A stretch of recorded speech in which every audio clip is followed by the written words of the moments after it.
Good morning, good morning. So ito yung ating okra, napakakalago. So ano ang gagawin natin ngayong umaga? Ay mag-harvest ng mga bunga.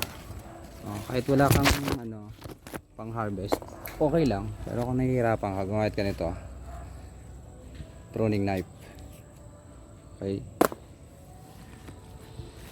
So kung wala, okay lang naman. So napakasipag mamunga ng ating okra.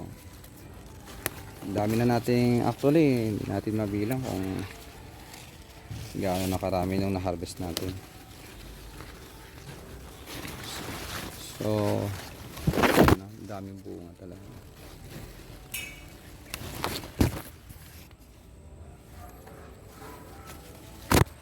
So yan, so kahit di ka gumamit ng pruning knife, madali lang yan i-harvest. So kikita nyo naman, napakaraming bunga, napakasipag niyang mamunga. Hindi ko nga sa inyo, hindi na mabilang kung gaano nakadami yun na aming na-harvest na mga bunga. So ang ganda pa ng bulaklak niya.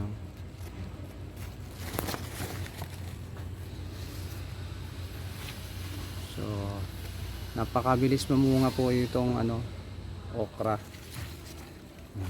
I-harvest natin. Harvest okra tayo. Sa akin mas gusto ko yung mga ganito kalaki lang. Pero kung nakaligtaan nyo, mahaba naman siya. Tulad nito, mahaba. Okay lang din.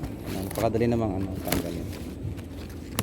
So yan, pag na-harvest mo na siya, napakaganda rin sa katawan nitong okra na ito. Marami ring benefits na ibibigay nito sa atin. Ito yung napakagandang parte na ng pagtatanim, yung pag-harvest na.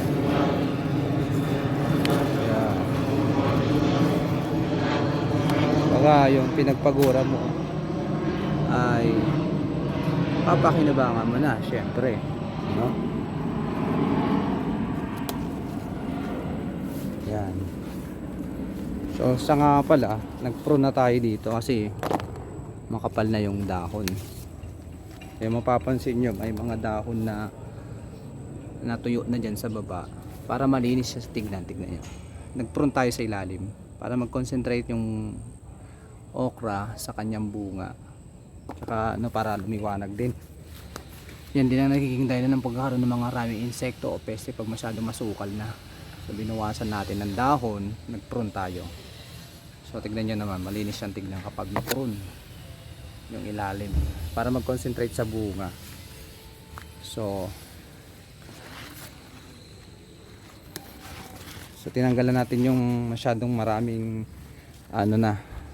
tawag doon, mga lumang dahon o matatandang dahon na sa ilalim.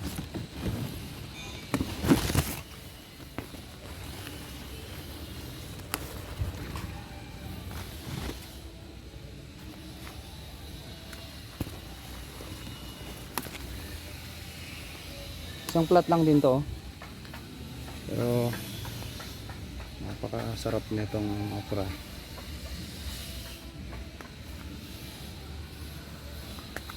Lalo pag ganito sariwa-sariwa.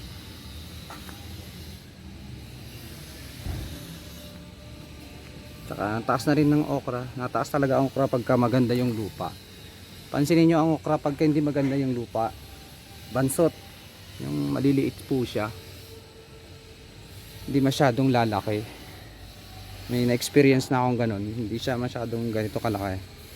Depende doon talaga sa klase ng lupa. Pag maganda talaga yung lupa, nalaki talaga yung okra. Yan.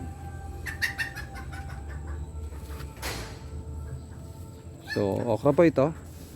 Nag-prune tayo. Ayan. Dito malinis na rin. Tingnan nyo. Magandang tignan kapag na-prune. Malinis.